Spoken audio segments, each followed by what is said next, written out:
Hello guys, how are we doing? Um, Happy Friday. Has the weekend started for a lot of people? Um, Sorry, I got the laptop on my knee, so if it keeps kind of moving around, apologies for that. I get jittery when I'm on these posts. So so today I just want to kind of go on here and just give my views on, or certainly give you my help on what I think will stop you from stopping. Now, a big thing is that coaches and that everyone has to deal with, whether it's a coach or whether it's Joe Bloggs, is the yo-yoing effect of starting something and then a few weeks later stopping. Once motivation, once willpower's run out, and then having to kind of go through that process of starting and stopping again. And if you haven't been, or if you think you haven't been through that process, then you're lying. I think everyone in some sort of form has been through that, where they've started something from a health and fitness point of view and they can't maintain it. So um, I want to give you 8 points today which you can use, and you can start kind of implementing straight away, which I've myself done, which I've found has helped, and or my clients have done, which has helped them. So these 8 points are kind of exercise, nutrition, or kind of mindset based in how you kind of view things. So the first one being, and with all of these, we're talking about how are we going to create longevity, how are we going to create something that we can maintain long term. So the first point being that everything, when you start something, is situation specific. And you only have to look at the situation we're in now with COVID and the fact that we're in lockdown, even though we're coming out of it, to show you that when it comes to you setting goals, when it comes to your training, when it comes to your nutrition, and when it comes to you being realistic with what you can achieve, everything has to be situation specific. So with this situation, you can't get yourself to the gym. At the minute, it's a couple of weeks away. So therefore, is that going to bring about differences in the physique you can possibly achieve going forward? Well, yes, it is. You're not going to potentially be able to put on as much muscle. You might be able to maintain it, but you won't be able to put on as much muscle. So when it comes to you starting out on a health and fitness journey, or thinking about starting again, or reevaluating what you've already started, you have to consider your current situation and your current circumstances. Okay, and then it kind of leads in, that point leads into the rest. So number 2 would be making sure you're consistent with what you're doing. So a lot of problems I find, and I share light on this in previous videos, is making sure that whatever plan you start, you follow, and you give it enough time to work. So you consistently perform that plan and stick to it in order to know, A, whether it's effective, B, whether it, giving it a chance to work, and finding out whether it does work for you. And then you can, once you've followed it, then you'll be able to better gauge what changes you can make from there. And even things like being consistent in making sure you train week on week, even if your food isn't consistent. So things like this. I mean, I've known people whose food hasn't been necessarily as we would like it, but the fact that they've weight trained 6 times a week has meant they've still been able to keep on top of their results and see some decent results off that. So even being consistent with things like that, a lot of people's thought process is, well, if my eating's not right, then there's no point in training. Well, actually, I would argue that, even with myself and with clients that I know, that even if your eating's off a bit, or not to a plan, but you maintain the consistency of training day by day, you can still maintain a decent level of results. So that's number 2. Consistency is key. Number 3 is starting so you can continue. Now, there's going to be a massive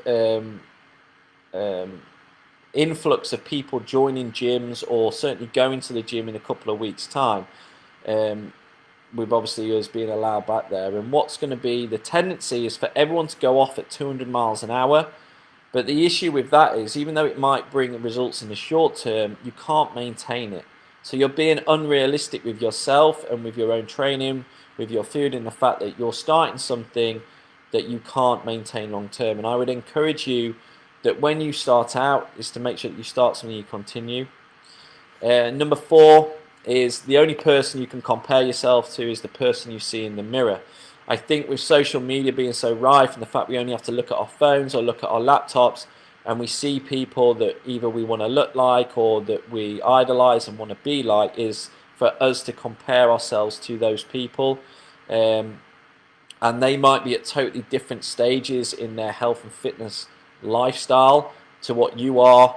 And actually things like the physique they've achieved might have taken them 15 years of consistent weight training or consistently eating right, etc., for them to look like that, and you probably won't be at that stage yet. So the thing that I would say helps longevity is the fact that if you can just compare yourself to the person you were last week or even day by day, and you can start to see incremental changes, that helps motivate you, for starters, maintain that long term. A massive one that I'm going to get onto now is perspective. Now, I've just released a dad bod get effed, I won't say the word, ebook, and it's all about perspective, and it's all about changing people's way of thinking about certain 50 points that I've put together with regards to health and fitness. And this is a big one, changing your perspective and actually wanting to change your perspective on how you view things with regards to health and fitness, whether it's training, exercise, or lifestyle based. So what is your attitude towards things, and is your attitude going to be unchanged? So you're not wanting it to change. And maybe the fact that your attitude is a certain way and your perspective is a certain way is the reason why you keep starting, and is the reason why you keep stopping and not seeing any sort of longevity with your health and fitness, how you're looking and how you're feeling, and probably which is the reason why you're ending back at square one all the time. So I'm talking about things like, are you always in a rush when you start your health and fitness routine? Is it a priority to you in your lifestyle? Okay, so perspective is a massive one. Number 6 would be to make sure you resistance train. Now, with me, I'm massive into resistance training, and I'm not just talking from a body composition point of view, I'm talking from a health and fitness point of view. Performing consistent resistance training routines. It doesn't have to be in a gym, it can be using your own body weight at home, etc. It doesn't have to be massive weights, but they've been shown to reduce health markers such as type 2 diabetes, reduce things like coronary artery disease, and just general health risk factors. It's been absolutely massive for people's health and fitness. It increase bone mineral density, increase strength of ligaments, tendons, and your muscles to help decrease the risk of or the severity of injury for you going forward, and therefore improve your quality of life, quality of movement, and things like that. So as well as the body composition benefits that weight training brings, and the fact it helps with fat loss, there's massive health and fitness benefits to have with that as well. So that's number 6. Number 7 is a big kind of mindset one, and this is what I find hugely, and this is one thing I nip in my bud with clients straight away when they sign up with me, if I get an inkling that they're thinking this way, and that's them thinking like I will do the work for them, or that I'm like their teacher or their headmaster, and they've got to report to me. And as much as they've got to check in with me and they are accountable to me, I also want them to take control of their life, and I also want them to ask themselves questions, and also when they ask questions, try and find the answers to those questions and be self-accountable to themselves. Because as much as they can contact me anytime and they've got their weekly check-in with me, I don't see them all the time. They see themselves all the time. So they've got to be strict with themselves, and they've got to be disciplined and want to be disciplined, because they've got their own standards that they want to hit. And if they don't hit those standards, then they need to be able to sit back, pull themselves in, and get back on track again. And if they're always accountable or feel like they have to report to someone external, then in my eyes they lack a lot of probably self-belief, but they lack a lot of pride in themselves as well. You know, if they can actually take pride in what they're doing and set their own standards in themselves, then that in itself picks up belief, and also it kind of reduces the risks of them starting and stopping something and increasing longevity.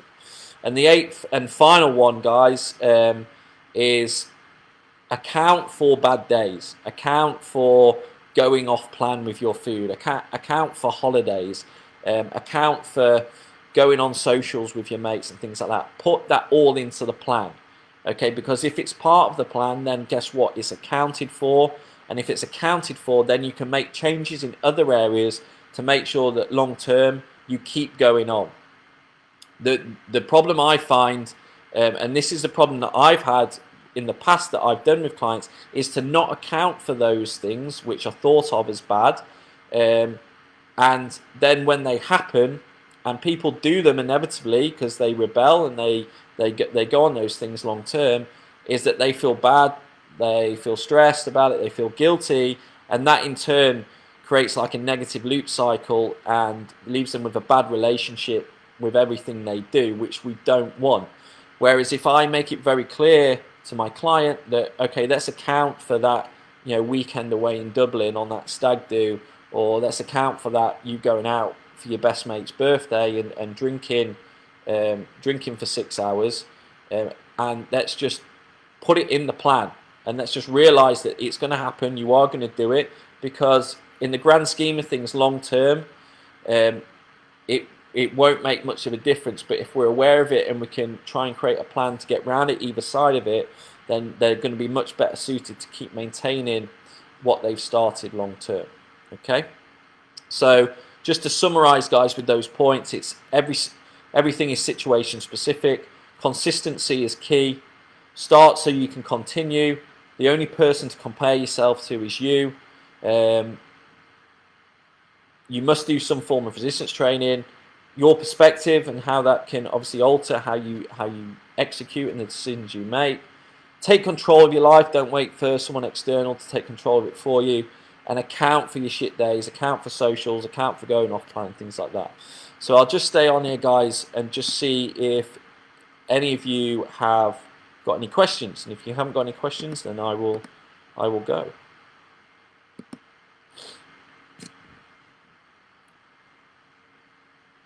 This is a massive topic. You know, this is something that, you know, if someone had the answer to this, you know, an easy way of staying consistently on something long term. I've dramatically changed my approach over the last 3 or 4 years, from being a lot more regimental and things. Granted, if someone wants to be like that, then I can be like that with my coaching style.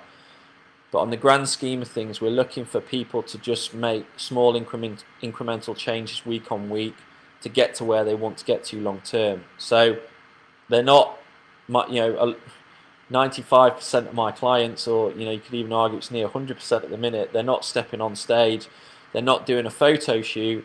So with regards to that, there is no rush, there's no need to try extreme things. It's all about improving their health and making incremental changes for the long term. So with that, then there comes, you know, you can make things more enjoyable, you can make food yummy, you don't have to deprive people of calories. You can bring in, believe it or not, things like takeaway foods, etc., and things like that every now and then, as long as people don't take the piss of it. So it's a massive kind of a change for me in the way I've worked, but I found it kind of keeps people on plan, and the adherence rates and the adherence percentages I get with my clients are far greater than what I ever got. Okay, right. So no questions, guys. So we'll finish there. But any further questions, if you think of any from there, just let us know, and I will get back to you.